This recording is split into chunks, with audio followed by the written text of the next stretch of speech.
नमस्कार। खास खबर में आप सबों का स्वागत है। मैं हूं संतोष सिंह और खास खबर में हम बात कर रहे हैं ईडी चीफ के सेवा विस्तार की।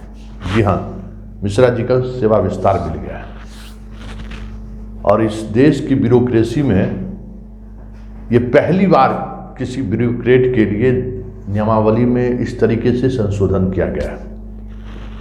सुप्रीम कोर्ट के आपत्ति के बावजूद लगातार तीसरी बार मिश्रा जी को ये एक्सटेंशन मिला है।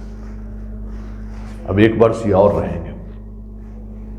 एक्सटेंशन को लेकर जो फाइलें बढ़ी हैं मिश्रा जी को लेकर, उस फाइल में ये कहा गया है कि मिश्रा जी बहुत ही कर्तव्यनिष्ठ अधिकारी हैं। इन्होंने भ्रष्टाचार के खिलाफ जो मुहिम छेड़ी है उससे भ्रष्टाचारियों के अंदर एक दहशत का माहौल है। इन्होंने जो भ्रष्टाचार के खिलाफ जो शपथ लिया है उसका असर पूरे बिहार, पूरे देश पर देखने को मिला है। इन्होंने अपने सिस्टम के माध्यम से एक प्रभाव छोड़ा है। ऐसे ईमानदार और कर्तव्यनिष्ठ पदाधिकारियों की सेवा विस्तार देना जरूरी है। और ये जो सेवा विस्तार से जुड़ा हुआ जो पत्र है वो पत्र भी कुछ ऐसा ही कह रहा है। तो ये ईडी के लिए मिश्रा जी एक ऐसे पदाधिकारी हैं जिनका कोई विकल्प नहीं है। विभाग के अंदर राजस्व सेवा के अधिकारी हैं, 85 बैच के ये अधिकारी हैं और वित्त मंत्रालय के अंदर ईडी आता ही आप जानते ही हैं। इनका काम क्या है ये भी आप जानते हैं, कर क्या रहे हैं ये भी आप देख रहे हैं। लेकिन इनके बारे में पहले जान लीजिए कि 2018 से हैं ये ईडी के डायरेक्टर और लगातार इनको सेवा विस्तार पर सेवा विस्तार दिया गया। 2 साल के लिए बनाया गया था, तीसरी बार इनको एक्सटेंशन दिया गया। क्या वाकई में ये कर्तव्यनिष्ठ है? वाकई में ये ईमानदार हैं? वाकई में सर्विस में आने के दौरान इन्होंने जो शपथ ली थी उस शपथ के साथ खड़े हैं? कहने की जरूरत नहीं। अब जरा जो टीवी स्क्रीन पर चल रहा है जरा उसको आप गौर करिए। ये तमाम तस्वीरें ऐसे लोगों की तस्वीरें हैं जिन पर हमारे जो सबसे कर्तव्यनिष्ठ मिश्रा जी हैं उनके कार्यकाल में कार्रवाई हुई है। चाहे वो सोनिया गांधी हो, राहुल गांधी हो, संजय राउत हो, अभी हेमंत सोरेन के यहाँ कल से कार्रवाई चल रही है, ममता बनर्जी के यहाँ कार्रवाई हुई, लालू परिवार पर कार्रवाई हुई। मतलब लंबी फहरिस्त आप देखिए, सूची देखिए। जो ईडी 2018 से लेकर 2022 तक जो हमारे सबसे कर्तव्यनिष्ठ पदाधिकारी हैं जिनको लगातार सरकार सेवा विस्तार पर सेवा विस्तार कर रहे हैं, वो कर क्या रहे हैं? लोकतंत्र लोक और लज्जा से चलता है।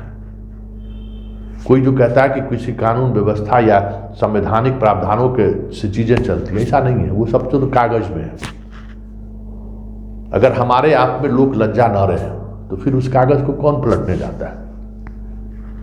तो मिश्रा जी लोक लज्जा सारे चीजों को धो चुके हैं, समाप्त कर चुके हैं। पता नहीं ये मिश्रा जी किस मिट्टी के बने हुए हैं,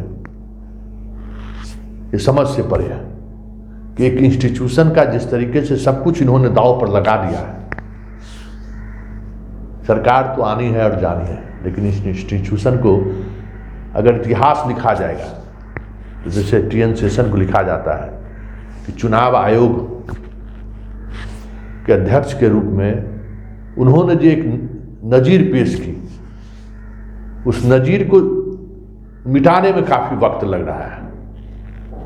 लेकिन इनको किस रूप में याद किया जाएगा? ईडी चीफ के रूप में, जब इनके कार्यों का मूल्यांकन होगा या आने वाले समय में जब ईडी के बारे में चर्चा होगी तो मिश्रा जी को किस रूप में देखा जाएगा, जाना जाएगा, आप खुद मूल्यांकन कर सकते हैं। तो क्या इस तरह के मसले में जो कानून प्रावधान है या जो सुप्रीम कोर्ट कह रहा है बार बार, लोकतंत्र में चुनी गई सरकार का ये मतलब है क्या वो उन तमाम चीजों को नजरअंदाज कर दे? क्या हमारे इस डेमोक्रेसी में ये व्यवस्थाएं हैं कि लोकतंत्र में जो चुनी हुई सरकार है वही सर्वोपरि है? ऐसा तो नहीं है। तो फिर ये मिश्रा जी का एक्सटेंशन क्या कहा जाएगा? क्या यह माना जाए कि ये विपक्ष के लोगों के खिलाफ बेहतर तरीके से काम को अंजाम दे रहे हैं, इसलिए इन्हें पुरस्कार स्वरूप ईडी चीफ के रूप में इन्हें इनके कार्यकाल को 1 साल से बढ़ाया गया है। तय आपको करना है।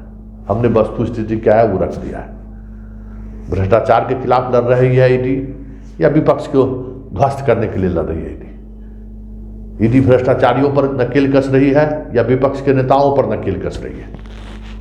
तो जब विपक्ष नहीं रहेगा तो फिर सत्ता के रहने का मतलब क्या है? चलिए।